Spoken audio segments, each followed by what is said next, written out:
और प्रधानमंत्री मोदी ने विपक्ष पर जमकर आरोप भी लगाए इस दौरान। लेकिन वो कहते हैं कि अगर कोई आपकी आलोचना करता है तो उसको सहने की शक्ति और समझ आपके अंदर होनी ही चाहिए, लेकिन विपक्ष के अंदर वो समझ है ही नहीं, क्योंकि एक तरफ विपक्ष प्रधानमंत्री मोदी पर करारा प्रहार करता है और जब पीएम मोदी ने पलटवार किया तो विपक्ष की तरफ से अलग आरोप लगाए गए। हालांकि बीजेपी भी इस पूरे मामले को लेकर हमलावर होते हुए नजर आई है। कांग्रेस के माथे पर जो पाप है वो कभी भी धुलने वाला नहीं। संविधान पर पीएम मोदी ने विपक्ष के 55 साल के पाप गिनाए तो विपक्ष तिलमिला उठा। 55 साल तक विपक्ष ने क्या किया, उसका काला चिट्ठा उसके सामने इस लहजे में खुलकर आएगा, किसी ने सोचा भी नहीं था। पीएम मोदी के भाषण में विपक्ष अपने मन की बात सुनना चाहता था, लेकिन उन्हें वो सुनने को नहीं मिला और इसीलिए किसी ने अडानी तो किसी ने परिवारवाद के मुद्दे को लेकर पीएम पर पलटवार किया। कुछ लोग तो संभल के मुद्दे पर भी पीएम के जवाब का इंतजार कर रहे थे। प्रधानमंत्री जी ने एक नई चीज नहीं बोली। मैंने सोचा था प्रधानमंत्री जी कुछ नया बोलेंगे, कुछ अच्छा बोलेंगे। उनके खोखले 11 संकल्प, अगर भ्रष्टाचार के प्रति जीरो टॉलरेंस है तो अडानी पे बहस तो करो। बहुत लंबा भाषण था। आज हम लोगों को 11 जुमलों का संकल्प सुनने को मिला। जो परिवारवाद की बात कर रहे हैं उनका दल में भरा पड़ा है वो भी जुमला निकला। और जाति जनगणना को लेकर के कोई छोटा मोटा संघर्ष नहीं, लगातार इसको लेकर के हम लोग आगे बढ़ रहे हैं। और वो दिन आएगा जब ये जाति जनगणना भी होगी और आबादी के हिसाब से लोगों को हक और सम्मान भी मिलेगा। अफसोस है कि संविधान दिवस पर बोले और संभल पर कुछ नहीं बोला। जो कानून व्यवस्था उत्तर प्रदेश में चल रही है, जिस तरीके से उल्लंघन हो रहा है, माइनॉरिटीज के अधिकारों पे कुछ नहीं बोला और मणिपुर पे उन्होंने कुछ नहीं बोला। तो जो हमारे जनता के, उन्होंने वी द पीपल कहा, लेकिन हम भारत के लोग और भारत के लोगों की जो समस्याएं हैं उनको कहीं भी एड्रेस नहीं किया।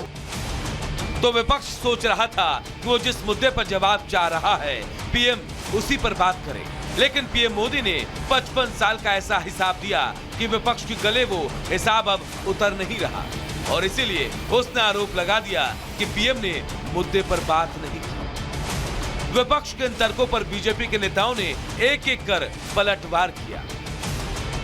कांग्रेस ने जो संविधान की धज्जियां उड़ाया उसका पर्चा उखेड़ दिया और कहा हमने जो संविधान में परिवर्तन किया वो गरीबों के लिए किया। और 11 संकल्प देश ले, सदन ले और परिवारवाद पे उन्होंने बड़ा जोर दिया। ऐतिहासिक भाषण, विपक्ष को सीखना चाहिए भाषण कैसे होता है जब आप फील करते हैं, जब कथनी करनी में अंतर नहीं होता। प्रधानमंत्री जी की शालीनता की आज चर्चा हो रही है। उन्होंने विपक्ष का ना नाम लिया ना उनको अपनी चर्चा में लाया, एक बहुत बड़ी बात थी और वो 11 संकल्प ये एक बहुत बड़ी चर्चा का विषय बन गया। प्रधानमंत्री जी ने जिस प्रकार से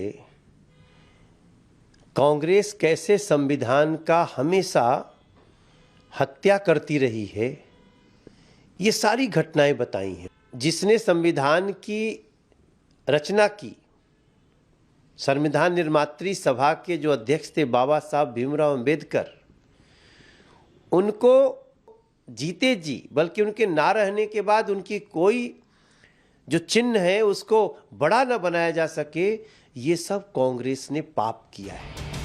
पीएम मोदी ने विपक्ष को जब जवाब दिया तो उसके बाद विपक्ष की ओर से इस तरह का जवाब आना तय था, क्योंकि पीएम ने सच में विपक्ष को आईना ही दिखाया और आईने में अपनी सच्चाई देख विपक्ष खुश नहीं है। Bureau report, Republic Bharat.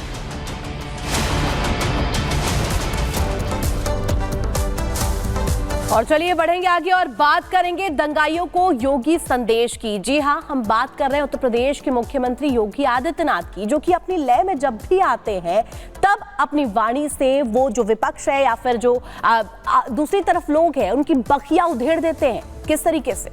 बिल्कुल, देखिए मुंबई में वो पहुंचे और इस दौरान उनकी तरफ से क्या कुछ कहा गया है आपको इस रिपोर्ट के जरिए बताते हैं।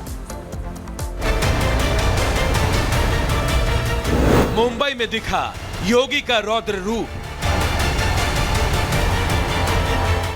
विपक्षियों पर जमकर गरजे योगी। निशाने पर राहुल के साथ पूरा विपक्ष। दंगाइयों पर भी खुलकर बोले योगी। सीएम योगी आदित्यनाथ जब अपने फॉर्म में आते हैं तो सामने राहुल गांधी हो, पूरा विपक्ष हो या फिर दंगाइयों पर सवाल हो, वो चुन चुन कर सबका हिसाब करते हैं। मुंबई में हुए वर्ल्ड हिंदू इकोनॉमिक फोरम 2024 में योगी आदित्यनाथ अपने पूरे लय में नजर आए। सीएम ने मंच से पहले दंगाइयों को साफ संदेश दिया कि उन्हें दंगाइयों का इलाज करना बेहतर तरीके से आता है। ये लोग नहीं चाहते थे कि अयोध्या में राम मंदिर के से संबंधित विवाद का समाधान हो,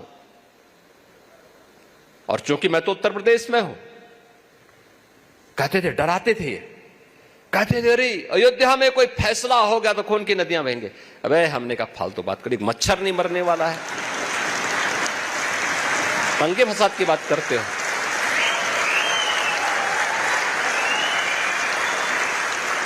क्या बात करते हो भाई? मैंने कहा ये हम लोग हैं और दंगा फसाद कैसे कंट्रोल किया जाता है हम लोग जानते हैं, उसकी केमिस्ट्री को जानते हैं। योगी आदित्यनाथ ने विपक्ष के नेता राहुल गांधी के ज्ञान पर भी सवाल खड़े कर दिए। योगी ने कहा कि राहुल गांधी बहुत ज्ञानी है, उनका बस चलता तो वो भगवान वेदव्यास को भी बीजेपी या संघ से जोड़ देते। भगवान वेदव्यास वे किसी पार्टी से तो नहीं जुड़े थे, ऐसा भी नहीं कि वे राष्ट्रीय स्वयंसेवक संघ से या भाजपा से जुड़े रहे होंगे। बस चलता तो राहुल गांधी बोल सकते थे, ये भी बोल देंगे क्योंकि बहुत ज्ञानी है, तो ये भी बोल देंगे कि उन्होंने इसलिए लिखा क्योंकि उन्होंने राष्ट्रीय स्वयंसेवक संघ की शाखा में ये बात सीखी होगी इसलिए बोल दिया। अपने भाषण में योगी आदित्यनाथ ने मुगल आक्रांताओं का भी जिक्र किया और कहा कि एक तरफ आदरणीय प्रधानमंत्री हैं जो श्रमिकों के श्रम का सम्मान करके उनके ऊपर पुष्प वर्षा कर रहे हैं, तो दूसरी तरफ वो शासक थे जो ताजमहल बनाने वाले कारीगरों के हाथ काट देते थे। तो मुंबई में उत्तर प्रदेश के मुख्यमंत्री योगी आदित्यनाथ का रौद्र रूप आपने देखा और एक बार फिर से अपने तल्ख अंदाज में वे कहते हुए नजर आए कि दंगाई जो है वो बिल्कुल भी बख्शे नहीं जाएंगे, उन पर कड़ी से कड़ी कार्रवाई की जाएगी।